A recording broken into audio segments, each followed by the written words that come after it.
L'Aiguille, Radio HDR.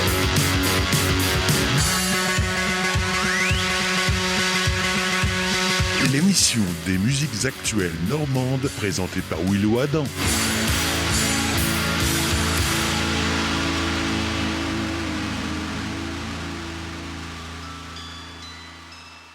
Bonjour et bienvenue dans l'Aiguille, votre émission musiques actuelles normandes du mois de juin. Dernière émission avant une pause estivale, on va aujourd'hui parler des Terrasses du Jeudi, festival qui se déroule à Rouen sur le mois de juillet depuis 25 ans. Comme son nom l'indique, des concerts en terrasse les jeudis. Pour parler de ce temps fort musical rouennais, je ne pouvais qu'inviter Gildas Clé, chargé de production et de programmation au Calife. Bonjour Gildas. Bonjour. Merci d'avoir répondu à mon invitation. Ça me fait très plaisir de vous recevoir pour parler de ce festival. On aura aussi l'occasion de parler du Calife, du dispositif Schools Out, de la question du développement durable en milieu festif et de l'impact environnemental des festivals. Pour creuser cette question d'ailleurs, j'ai pu m'entretenir avec Charlotte Le Sauvage, chargée de l'accompagnement et des pratiques artistiques chez Norma. Je vous diffuserai cette interview en début d'émission. On parlera aussi bien évidemment de la programmation des Terrasses du Jeudi. Et d'ailleurs, comme à notre habitude, on va commencer par s'écouter un morceau. J'ai choisi de vous faire découvrir un projet surprenant, premier à être programmé aux terrasses. Voici le morceau Trash de Ecoloya.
Vous venez d'écouter Trash de Ecoloya, un musicien et producteur d'électro chevronné qui fait de la techno à partir d'objets jetés, cassés, oubliés, qu'il récupère pour en tirer le genre de sonorité que vous venez d'entendre.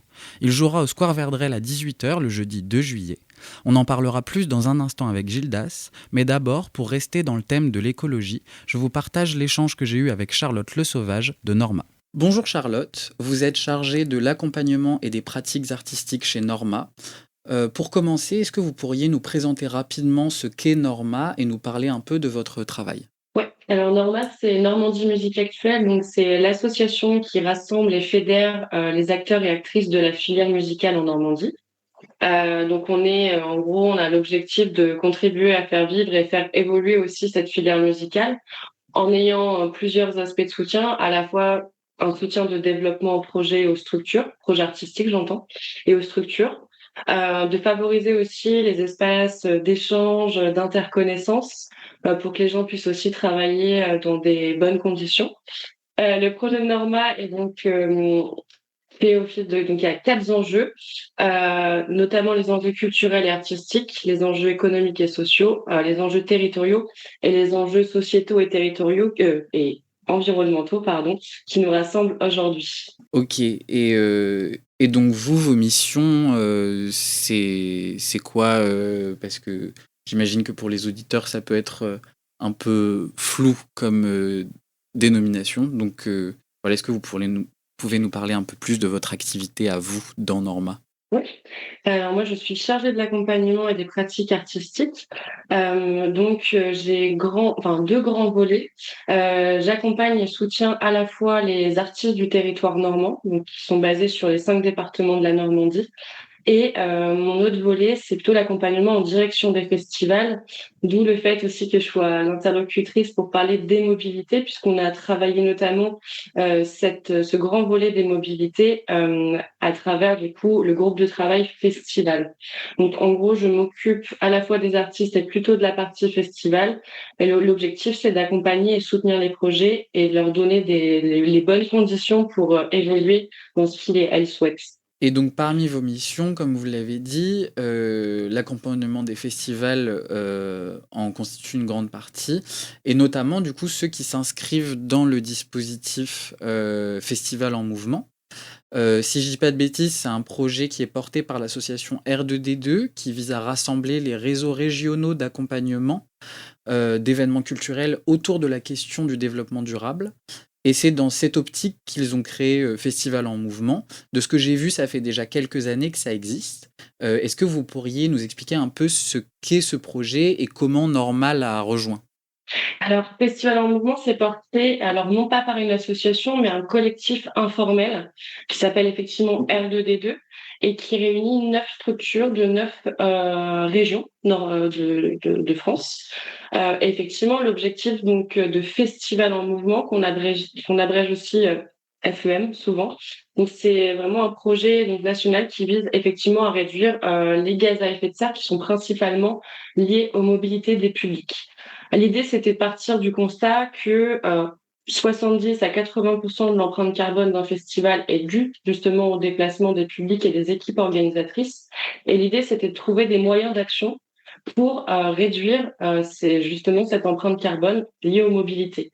Donc effectivement, on s'est réunis sous la bannière de R2D2, puisque du coup, R2D2, ça rassemble à la fois des réseaux régionaux musicaux, mais pas seulement, aussi des réseaux régionaux qui ont vraiment dans leur ADN les missions de transition écologique. Et l'idée, c'était de mettre nos compétences au commun pour justement accompagner au mieux les festivals de notre territoire, mais plus largement, monter un projet national en direction d'une 50aine de festivals pour activer sur ces questions. Puisqu'en fait, la question de la mobilité se traite effectivement d'une part au niveau local et régional, mais en fait, c'est un effort collectif qu'il faut faire.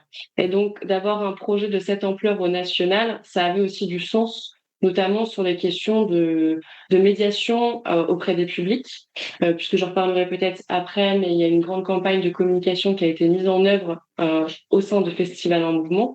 Et le but, c'était surtout d'outiller, de créer un dénominateur commun et des outils communs pour que les organisateurs et organisatrices de festivals puissent s'emparer au mieux et aient vraiment un pouvoir d'agir sur cette question des transitions dues aux mobilités principalement. Et Norma mène d'autres projets autour du développement durable à côté. Est-ce que vous pouvez nous en dire un peu plus aussi?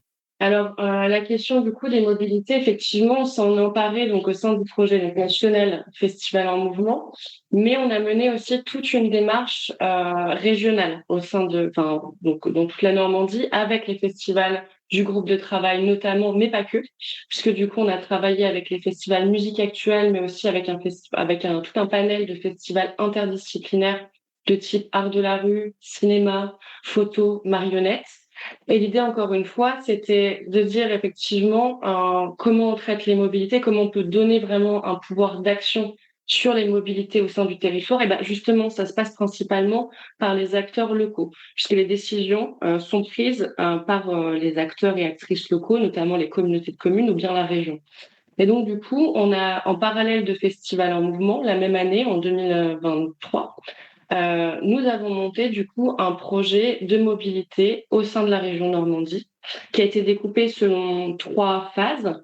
À la fois, du coup, une grande enquête sur les mobilités dont on a parlé pendant 2 ans. L'enquête a été menée pendant 2 ans avec le cabinet Sociotopie. Une première année avec les festivals normands, 9 festivals normands qui étaient engagés au sein de Festival en Mouvement. Et une seconde année avec une nouvelle cohorte en fait de festivals, et notamment tout un panel de festivals interdisciplinaires, ce qui a permis au bout de 2 ans de pouvoir avoir une vision sur 33 festivals des mobilités des publics, enfin de leur public. Donc il y a eu 5000 répondants aux enquêtes, 104 entretiens individuels qui ont permis justement d'objectiver des données, de savoir comment les gens se déplaçaient, de savoir pourquoi ils choisissaient ces modes de déplacement. Et en gros, à la fin de ces 2 années d'enquête, l'idée, c'était de se dire, OK, on a des données. Maintenant, comment est-ce qu'on passe vraiment à l'action? Et donc, on a mis en place ce qu'on appelle un accompagnement à la maîtrise d'ouvrage, qui en fait, on a fait appel à un expert des mobilités pour construire une formation action en direction de 15 festivals de Normandie. Et l'objectif, c'était qu'ils puissent s'attarder sur les pratiques de mobilité spécifiques de leurs festivaliers, festivalières et de leurs équipes, et de voir quels sont les leviers d'action pour améliorer justement et rendre ces mobilités plus douces. Et donc là, on est à la phase, nous, maintenant, de capitalisation. On a sorti justement une publication il y a 15 jours de ça sur ces 3 années de travaux au sein de la région Normandie, sur lesquels on fait évidemment des ponts avec Festival en Mouvement, parce que les 2 projets se font à des échelles différentes, mais se répondent à bien des endroits. Et donc, cette publication qu'on a appelée Agir sur les mobilités des publics des festivals en Normandie vise justement à créer une boîte à outils, une sorte de guide pour toutes les structures, les festivals qui voudraient aussi s'emparer de ces questions-là et qui sauraient peut-être pas par quoi commencer.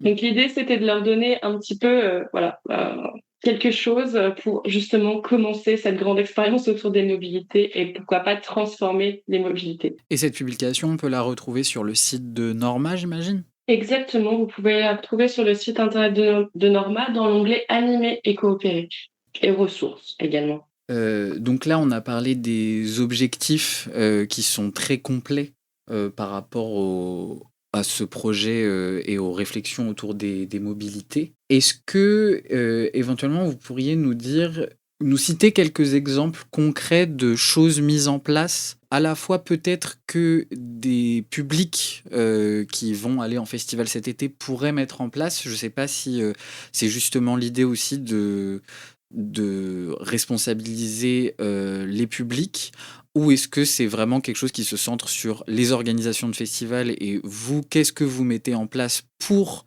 que les publics puissent accéder avec des mobilités différentes à vos événements? Voilà, je ne sais pas sur quel tableau ça joue, peut-être un peu des deux, mais est-ce que vous avez des exemples concrets à nous donner de mise en pratique finalement? Oui, carrément. Effectivement, pour en revenir à ce que vous disiez juste avant, l'un ne va pas sans l'autre. Un festival ne peut pas faire sans ses publics et les publics doivent aussi avoir un rôle à jouer sur ces questions de mobilité puisque, encore une fois, c'est presque le principal acteur qui peut transformer et vraiment provoquer un changement d'ordre positif en termes d'écologie. Au sein de Festival en Mouvement pardon, et au sein du projet Normand, il y a plusieurs choses qui ont été faites. Je ne vais pas toutes les détailler parce qu'on en aurait pour longtemps. Mais en tout cas, excusez-moi. En tout cas, il y a la campagne de communication dont j'ai pu parler un tout petit peu plus tôt, qui, elle, permet justement de créer vraiment de la médiation envers les publics et de créer de la sensibilisation sur ces modes de déplacement. Qu'est-ce que ça provoque en termes d'écologie, loin des effets négatifs, et comment on les transforme avec un récit positif et une volonté aussi de pouvoir changer ses mobilités. Donc cette campagne de communication, elle est accessible sur le site internet de Norma comme enfin, les sites internet de nos collègues de R2D2. L'idée, c'est qu'elles soient en open source pour que les festivals puissent aussi, et même les structures, les lieux fixes, puissent s'emparer aussi de ça. Donc, elle est constituée notamment d'affiches, de signalétiques qui vraiment provoquent voilà, un récit positif autour des mobilités parce que la communication joue vraiment un rôle important sur ces enjeux-là et notamment la question du changement d'habitude. Après, chacun des festivals a pu mettre en œuvre diverses actions au sein de son événement, et notamment en fonction de la localisation de ses publics, mais aussi de la localisation de son événement, et du coup trouver ses propres moyens pour faire des effets leviers positifs sur les mobilités. Euh, Plusieurs exemples, certains festivals, par exemple en Normandie, ont mis en œuvre des parades à vélo.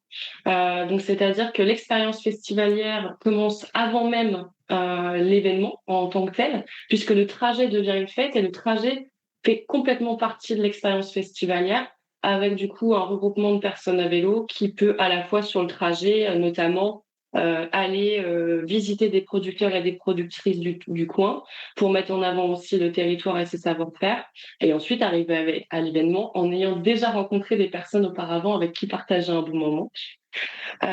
Sur le bassin rouennais, Gildas vous en parlera beaucoup mieux que moi, mais l'idée c'était aussi de travailler avec les équipes de la métropole Rouen-Normandie sur les questions de facilitation de l'accès à la communication et notamment avec un focus vraiment sur les transports en commun possibles le temps du festival. Donc, il y a tout un plan de communication qui a été monté avec le festival et les équipes de la ville et de la métropole sur justement comment un festivalier ou une festivalière peut se rendre à cet événement en ayant vraiment une facilité, notamment d'accès à la communication. C'était hyper important pour eux de pouvoir se dire, le festival est multisite, j'ai un point de parking à vélo ici, le métro peut desservir tel site, les horaires de bus sont ainsi, et donc du coup vraiment d'avoir un focus sur le festival. Ça, c'est des exemples parmi d'autres parce qu'il y en a vraiment énormément. Le covoiturage est un énorme levier d'action, notamment pour les festivals plutôt situés en territoires ruraux. Voilà, il y en a plein d'autres. Oui, mais c'est chouette d'en avoir quelques-uns et l'idée de la parade à vélo donne envie. Et, et j'ai une dernière question qui me vient, ou en tout cas une réflexion sur, on parle des mobilités des publics. Est-ce qu'il y a eu des réflexions autour de la mobilité des artistes et des programmations? Oui, il y a eu ces questions-là au sein des deux projets dont j'ai parlé, à la fois le projet vraiment régional normand et le projet Festival en mouvement. L'idée, c'était quand même de se dire quel est le pouvoir d'action le plus évident pour un festival pour transformer de façon, on va dire, sur du moyen voire du long terme quand même, puisque les mobilités, on le sait que c'est des changements qui impliquent du temps. Et donc, effectivement, se concentrer sur ces publics et l'équipe organisatrice étaient quand même les deux objets, on va dire, les plus faciles à traiter. Là où les questions artistiques et donc de programmation ont d'autres enjeux, d'autres contraintes. Et donc, du coup, voilà, l'idée, c'était aussi quand même de se dire comment on transforme assez rapidement par plutôt le biais des publics, quoi. Oui, et qu'il faut bien commencer quelque part et que commencer par Tout à ce fait. qui est le moins compliqué à mettre en place, c'est plutôt cohérent. Merci beaucoup Charlotte pour cet échange. Peut-être à bientôt sur Radio HDR pour parler plus en profondeur des différentes actions que Norma mène sur la Normandie pour les musiques actuelles. C'était un plaisir. Merci encore. Merci à vous. Tu n'es plus mon ami. Tu n'es plus dans ma vie. Aussi vrai que la neige ne tombe pas en juillet, que la montagne est belle, que la mer est belle. Tu n'es plus mon ami. Tu n'es plus mon ami. Ma mère m'a dit, il faut que tu couples les ponts, ma fille.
Merci encore à Charlotte Le Sauvage pour cette discussion. Le morceau que vous venez d'écouter s'appelle Mon Ami et nous vient du groupe Coup Dur qui jouera aux Terrasses du Jeudi le 9 juillet. Gildas, bonjour et merci d'avoir répondu à mon invitation. Comment ça va ? Bonjour, merci beaucoup pour l'invitation et ça va bien chaudement. Très inquiet en vrai, mais avec cette canicule, mais ça va. Vous êtes donc chargé de production et de programmation au Calife. Oui. Est-ce que vous voulez vous présenter en quelques mots d'abord, nous expliquer en quoi consiste votre travail et nous présenter le Calife ? Ouais, alors je vais présenter d'abord le Calife et puis mon travail. Dans l'ordre que vous voulez. Ouais, le Calife, c'est une association qui existe depuis 30 ans, en fait, nos 30 ans là, sur l'année 2026, en fait. C'est avant tout une école de musique et des locaux de répétition pour les artistes. Mais c'est aussi un lieu de vie, de passage, parce qu'on est ouvert du lundi au samedi soir. Donc on a plusieurs petites casquettes liées à la musique, mais on est aussi relais agissons sur les risques auditifs. On est relais Normandie, donc on diffuse aussi toute la prévention sur les risques auditifs. Hier soir encore, le 23 juin, il y avait une session de moulage de bouchons à destination de tous les publics, que ce soit musicaux, professionnels ou musiciens ou fans de musique qui se déplacent beaucoup. Donc on a par exemple des actions comme ça où il y a des sessions de moulage de très bonne qualité qui coûtent 99 € au lieu de 199 par exemple en fait. Donc du coup nous on œuvre en fait sur un 360 avec la culture musicale et puis on fait de l'accompagnement de groupe, des choses comme ça. Et moi je suis particulièrement sur la programmation du club du Calife et l'organisation des Terrasses du Jeudi et puis l'accompagnement des artistes. Donc on a un passage d'artistes, on a pas mal d'artistes qui viennent, ça s'est fait dans le temps. On a toujours été là pour aider certains projets un peu plus, voilà, avec de la mise à disposition de créneaux de répétition, puis des cours et puis des conseils, beaucoup de conseils en fait, de stratégies pour le développement, de la mise en réseau. Et donc moi, ma partie de travail sur l'année, elle est plutôt j'ai ce temps en fait de disponibilité où j'accueille des artistes, je repère des groupes aussi pour la programmation du Calife et des Terrasses du Jeudi. Et puis là, par exemple, depuis 2 ans, on a le dispositif Les 4 Fantastiques où on a un pool d'artistes qu'on accompagne avec 4 structures, avec 3 autres structures qui sont la Gare aux Musiques, le Trianon Transatlantique, chauffé dans l'Honorseur à Montmartin-sur-Mer, Tour de Chauffe. Et donc on a un catalogue d'actions assez dense au niveau du Calife, avec ce socle qui est avant tout l'école de musique où on a de 4 ans à 77 ans. Je ne sais plus l'âge de notre doyenne, mais on a une batteuse qui a fait son concert de fin d'école, de fin d'année, là, il y a une semaine ou deux. Et on brasse tous âges et tous horizons musicaux. Et on a des jeunes qui sont hyper talentueux et qu'on voit créer des groupes maintenant. Et c'est super. Et donc vous vous occupez, comme vous l'avez dit, de la programmation des Terrasses du Jeudi. Ouais. Ce festival existe depuis 25 ans. Vous, ça fait combien de temps que vous êtes impliqué dedans ? Et est-ce que vous pouvez nous dire quelle forme ça avait au début, de quoi c'est parti, un peu comment ça a évolué ? Ouais, alors au tout début, c'était vraiment une animation de ville créée par la ville. Et ça avait l'ADN est le même, c'est des concerts devant les terrasses de cafés et d'établissements rouennais.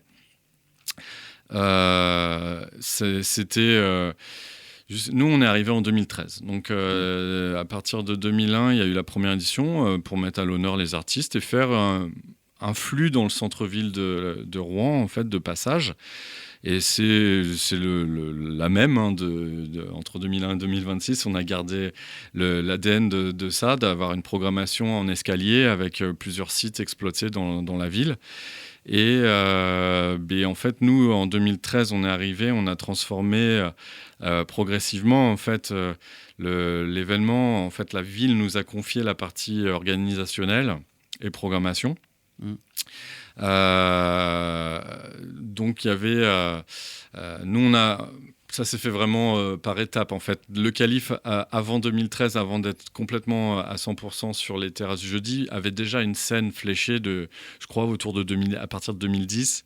Il y avait déjà une collaboration avec la ville de Rouen, puisque le Calife était en train de se structurer aussi, de grossir, entre guillemets.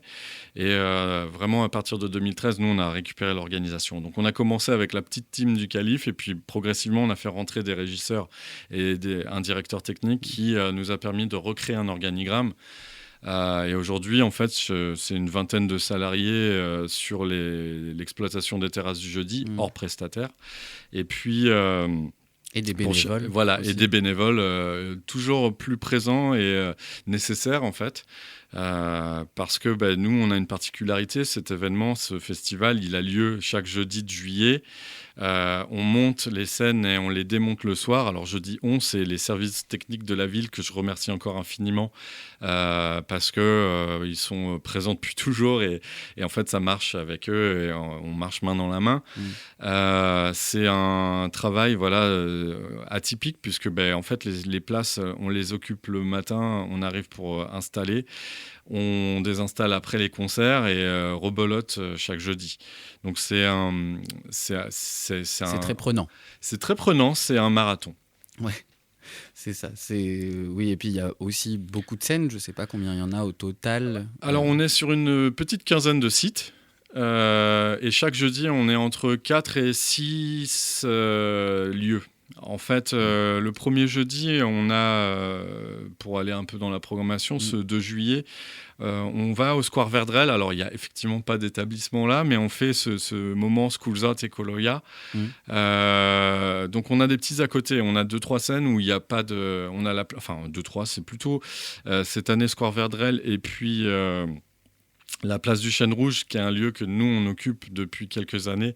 C'est grâce au Covid, finalement, on a découvert ce lieu. Il fallait des lieux fermés. Donc là, on est à côté des établissements, mais ça nous permet aussi d'avoir un cadre hyper chouette, une sorte d'agora avec un beau dispositif et de faire venir aussi des groupes un peu plus costauds techniquement sur ce plateau. Et justement, par rapport à Schools Out, c'était ma prochaine question, de parler un petit peu de ce dispositif, parce que je l'ai mentionné suite à l'écoute du morceau de Ecoloia, qui donc jouera pour ce dispositif Schools Out. Et ça prendra la forme d'un concert participatif, si j'ai bien compris. Alors oui, c'est Schools Out, en fait, c'est né il y a 2 ans. Là, ça va faire la 3e année. Et pendant 2 ans, on a invité les écoles. En fait, c'était de l'école à la scène, notre leitmotiv. C'était un projet qui était aidé avec le département, que cette année, on a dû transformer parce qu'en fait, l'aide a disparu. Et donc, du coup, les moyens financiers sont ce qu'ils sont et on a dû réadapter un petit peu. Alors, sur les 2 éditions précédentes, on a invité en fait des écoles de musique à se produire avec les groupes d'ateliers dans le festival, en fait, sur une scène dédiée, comme tous les autres artistes. Et on a fait ça 2 ans, en ayant 4-5 écoles et le Calife présent, avec différents groupes. Et c'était un moyen aussi de ramener ces élèves qui charbonnent toute l'année, qui apprennent, qui bossent, et d'avoir aussi une petite... cerise sur le gâteau de pouvoir jouer en fin d'année dans un vrai festival. Et en fait, c'était vraiment très sympa et bien vu par rapport à cette innovation. Et cette année, du coup, le dispositif se transforme parce qu'en fait, on ne bénéficie plus d'une aide financière qui permettait en fait de mettre ça en place exactement à l'identique. Donc là, on est parti sur un côté plus participatif avec le projet d'Ecoloia. Donc là, il récupère, comme tu le présentais dans l'introduction, des éléments de rebut. Il crée des instruments avec... Et ça va être monté sur une circulation des artistes. En fait, à partir de 18h, on va faire des petits groupes de 4-5 personnes qui vont pouvoir faire... ça, c'est des ateliers de 10 minutes top chrono. mais ça va permettre en fait de faire de la musique. Et puis en parallèle, on a la batucada du calife qui s'appelle Kong, qui sera présente avec des instruments, des fûts en poubelle en fait recyclés. Ça a été fabriqué là sur les dernières semaines. Et donc du coup, on va animer un peu ce temps et c'est libre à tout le monde de venir essayer avec des plus petits aux plus grands. Et on a aussi la présence des Vagabonds de l'énergie qui tiendront un stand pour faire essayer le vélo Vélio qu'ils ont fabriqué cette année, qui était un projet aidé aussi par... Ils sont lauréats de la ville de Rouen pour ce projet. Donc ils ont pu avoir ils vont mettre à dispo un vélo à essayer et puis ils tiendront un stand pour présenter aussi leur festival Chemin de Travers. Super. On n'a pas fini de parler des terrasses du jeudi, mais pendant notre discussion, donner à nos auditeurs et auditrices un autre aperçu de ce qu'il s'y passera, je vous propose d'écouter le morceau El Viento du groupe Washa.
C'était El Viento de Washa qui joueront aux terrasses du jeudi le 9 juillet à 20h, place du Chêne Rouge.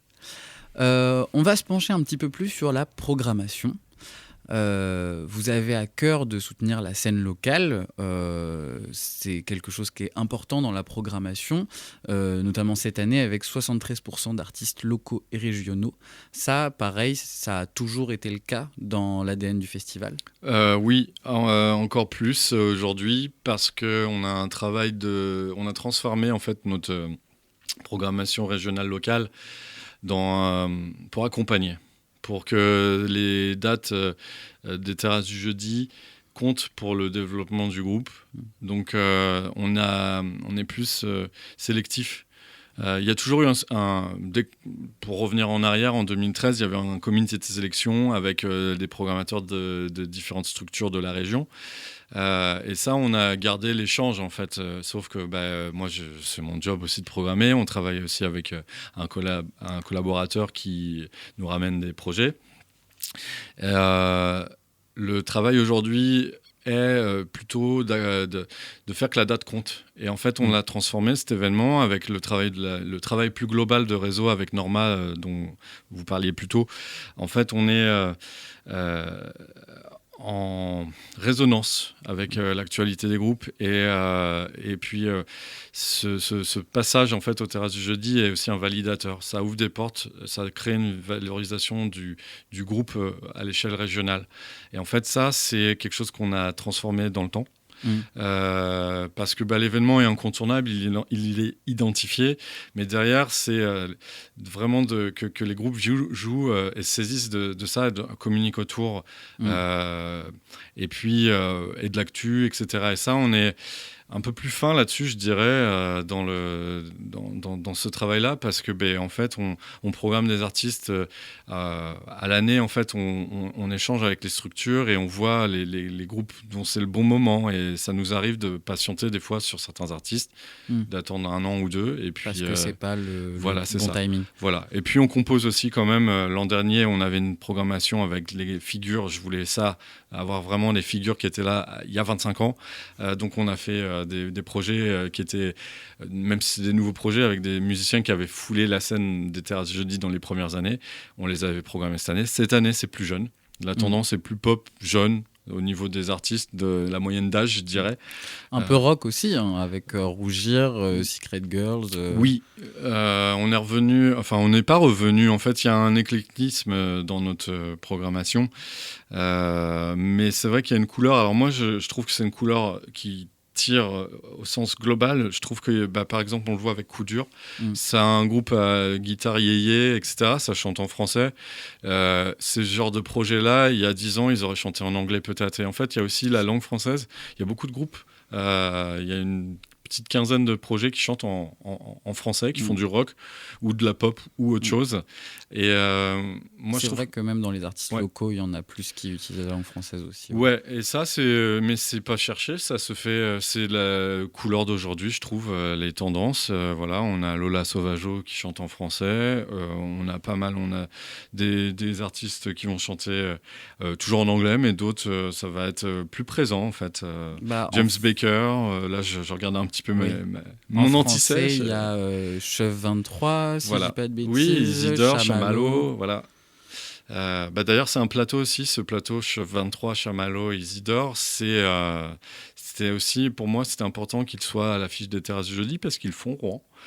C'est des musiciens qui sont présents, qui vont pas être sur le même développement de carrière, je dirais, ou dans le travail. C'est un autre endroit que certains groupes qui vont être signés, etc. Mais en fait, eux représentent aussi, pour moi, une facette de la réalité de la ville de Rouen, avec les concerts de chevet qu'on retrouve ici et là, d'Isidore. Donc en fait, voilà, on essaie de souligner. Il y a là, je vois, j'ai sous le nez Swing Bakery qui va jouer aussi, plutôt jazz, swing, et on est sur différentes couleurs, voilà, toujours. Et il y a aussi la question de la représentation des minorités et des femmes dans votre programmation, qui est quand même une part réelle qui existe. J'ai l'impression que vous y faites attention, en tout cas. Oui, il y a une attention, mais il n'y a pas un exercice. Enfin, je ne sais pas comment le dire. C'est-à-dire qu'en fait, ce qui se passe, c'est grâce au travail global. En fait, c'est collectif. En fait, ce qu'on fait. Hein. Moi, je le disais tout à l'heure, mais je travaille avec plein de structures. On échange, on regarde ce qui se fait là-bas. On est attentif. Et en fait, c'est vrai que la mixité et ces questions-là sont présentes. On est attentif. On aurait aimé faire plus de groupes encore plus mixtes ou leadés par des femmes. Sauf que, en gros, on a l'actualité des artistes à l'instant T, et puis on fait des choix aussi. Il y a eu des annulations pendant l'année qui ont fait que j'ai dû revoir un peu la grille de programmation. Mais en fait, c'est vrai que ce qui est chouette, c'est qu'on a... Enfin, pour moi, c'est naturel. Enfin, je veux dire, il y a des projets, si les projets sont bien, on va y aller, en fait. Et plus Mais c'est globalement, quand même c'est un ça. questionnement et il y a une petite attention sans que ça devienne un exercice et un quota à remplir. Ouais. Simplement y faire attention et se poser la question. Voilà, et en fait, c'est comme, alors je vais peut-être aller plus loin, mais il y a les questions d'écologie, etc. Mais pour nous, la première chose aussi, c'est du bon sens. En fait, c'est un truc en interne au niveau du Calife, et ça, on en parle vachement avec Stéphane, le directeur du Calife. Il y a aussi des fois, il y a juste une question de bon sens sur la façon de faire. Voilà. Et on en parlera juste après, justement. On va se refaire une pause musicale avec le morceau 10 parties de Tremble.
C'était 10 parties du groupe Tremble qui joueront, eux, le jeudi 16 juillet à 21h.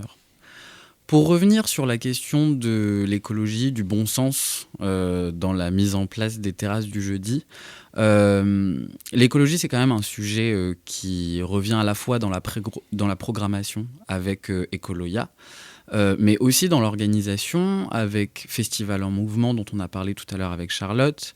Mais vous avez aussi un partenariat avec la métropole et les Vagabonds de l'énergie. Et tout ça, c'est intégré comment dans l'histoire du festival ? J'imagine que c'est des questions qui sont apparues progressivement parce que l'écologie était un sujet moins, j'ai l'impression, central en 2000 que maintenant. Voilà, ça s'est intégré comment dans l'histoire du festival ? Alors, les terrasses du jeudi, on le disait en off, mais c'était un événement qui bénéficie déjà d'une topologie et c'est un fait. On est en hypercentre et on n'a pas de problématique de festival avec une taille démesurée. On accueille des artistes qui se déplacent du secteur principalement. Et on n'a pas de semi-remorque qui arrive, on n'a pas de souci de parking, on a des branchements électriques, par exemple, on n'utilise pas de groupe électrogène. Et quand on les utilisait, c'était déjà assez limité, jusqu'à 3 maximum sur une journée, sur la globalité du festival, sur des heures réduites. Qu'on a pu limiter parce qu'on a la chance d'être en hypercentre et donc d'avoir accès à des bornes d'électricité, par exemple. On a des dispositifs qui sont installés par un parc matériel de la ville de Rouen, donc qui est à Rouen et qui ne vient pas de Caen, de 500 km. Donc en fait, c'est ces petites choses-là qui font Caen n'est pas à 500 km. Non, mais je veux dire, il y a des locations de scènes pour les gros événements. Nous, on est sur un événement à taille humaine. Je pense qu'aujourd'hui, en fait, c'est la chance qu'on a avec cet événement-là aussi, et la chance pour tout le monde, puisque en fait, l'empreinte carbone, elle est déjà de base.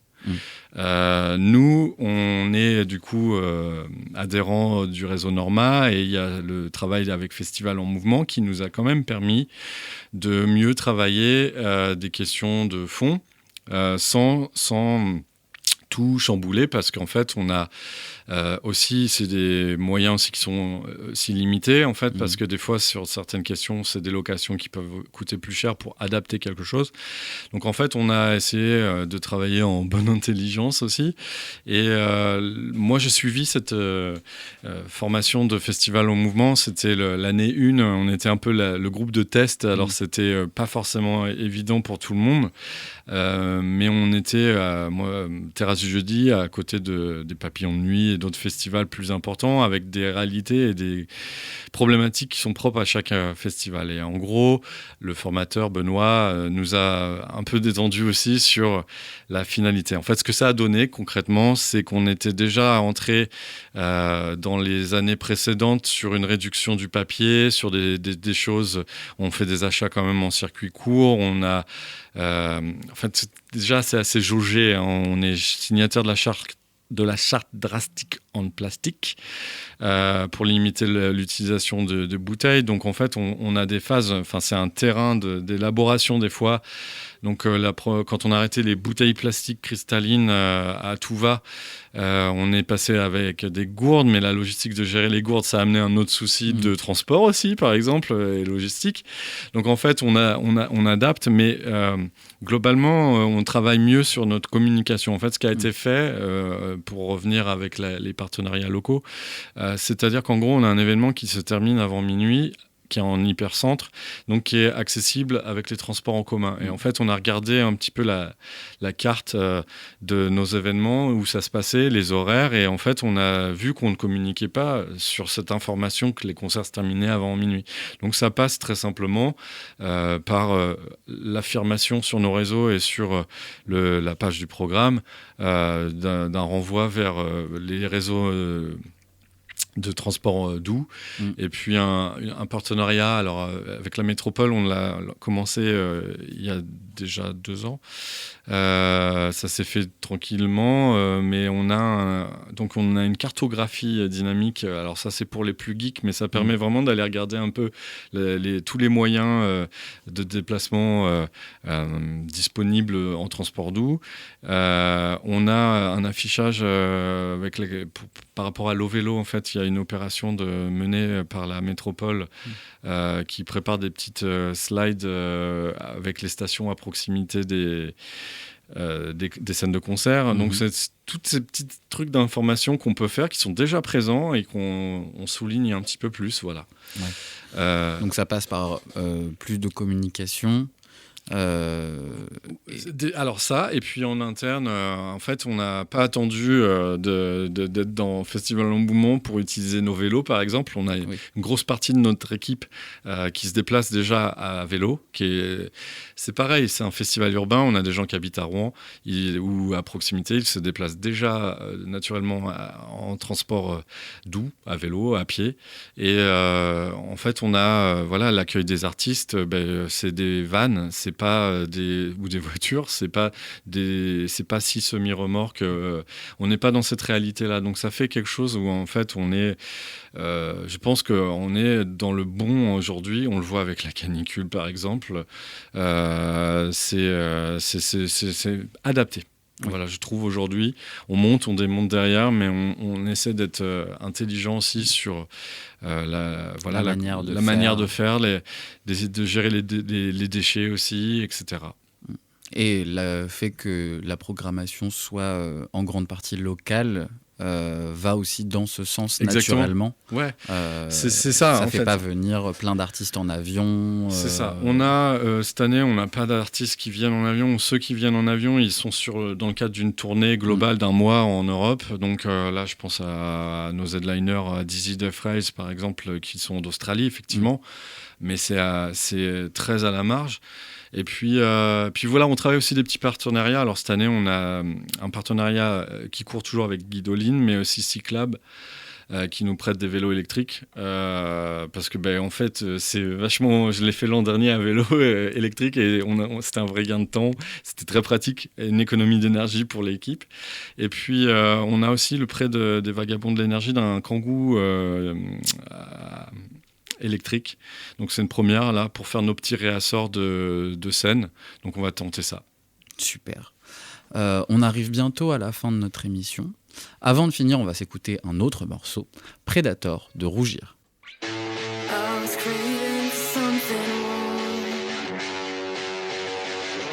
Weapons down, I was so feeble. You told me bending was the norm. Distress came with a label. For love to pain, I complied. Negative peace needs no pride.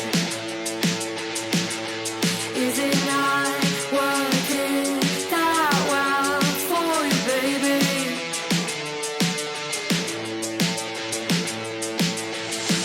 You can try to help me. You can try to outrun me. I'm as good as a predator when it wasn't prey. You can try to hurt me. You can try to outrun me. I'm as good as a predator when it wasn't prey. I'm not the perfect victim anymore. Then with the shadows address my sword. You think you still can get to me. Stuck in a loop of wanting you. Won't make a habit to feel despised. But I hope you're traumatized.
C'était Predator du groupe canet Rougir qui joueront pour les terrasses le jeudi 16 juillet, place de la Pucelle. Merci beaucoup Gildas pour cet échange. Pour terminer, rapidement, en quelques mots, j'aimerais savoir... On dit comme ça, je vais m'expliquer. Vous faites quoi pendant les terrasses du jeudi ? Dans le sens où il y a plein de concerts sur plein de lieux différents, vous pouvez a priori pas être partout. Donc vous, comment vous gérez vos déplacements pendant le festival ? Alors, j'ai la chance d'avoir l'expérience maintenant de cet événement et d'avoir une super équipe. Donc moi, personnellement, je suis dans notre QG toute la journée jusqu'au lancement des concerts et après j'ai le loisir de pouvoir aller regarder ici et là et de gérer les petites situations s'il y a, mais j'ai une équipe en fait, on a mis en place un pool aussi soit avec mes stagiaires, soit avec mes services, soit avec des bénévoles, mais ça me permet de me désenclaver parce qu'avant j'étais littéralement de A à Z sur tout le truc et je voyais rien. Maintenant j'arrive à m'organiser, donc en fait moi je picore parce que je peux pas voir tout non plus.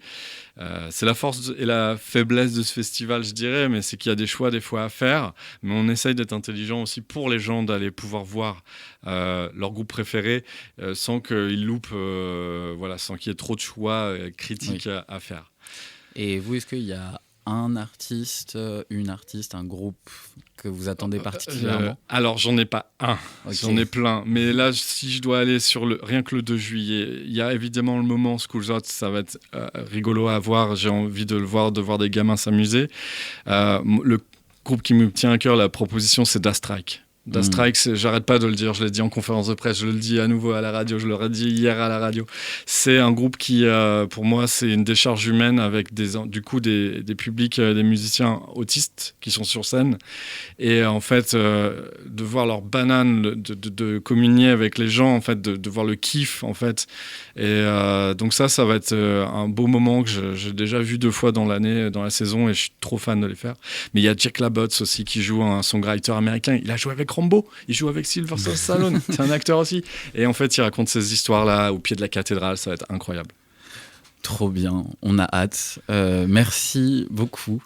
J'étais ravi de vous recevoir pour parler des terrasses du jeudi. Pour vous qui nous écoutez, je vous invite à aller voir la programmation disponible sur le site des terrasses du jeudi. C'est vraiment une opportunité incroyable de pouvoir découvrir autant d'artistes différents gratuitement dans votre ville. Soyez curieux et curieuses, vous n'êtes pas à l'abri d'un coup de cœur. Merci encore à Charlotte Le Sauvage pour l'échange qu'on a pu avoir. Merci à Nico, Marianne et à Radio HDR de me permettre de faire cette émission. Comme d'habitude, on va se quitter en musique dans un instant avec un dernier morceau, Crash Cœur de Chamallow. Merci Gildas encore une fois. Merci infiniment. J'espère que vous avez passé un bon moment. Très, très sympa. On se donne rendez-vous pour ma part en septembre sur Radio HDR.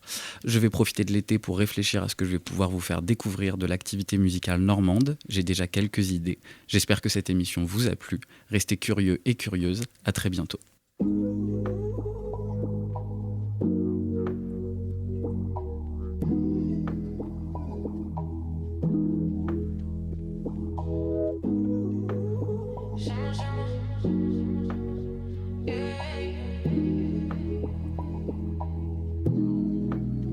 Aller-retour Paris-Bruxelles. Est-ce que la routine va s'immiscer entre nous deux? Elle me texte et on dirait que c'est compliqué de son côté. Elle pense que je suis une menteuse ou une escroc. Elle veut des certitudes, ouais. Oui, je suis folle alliée. Tout ça à cause de la monnaie du cash.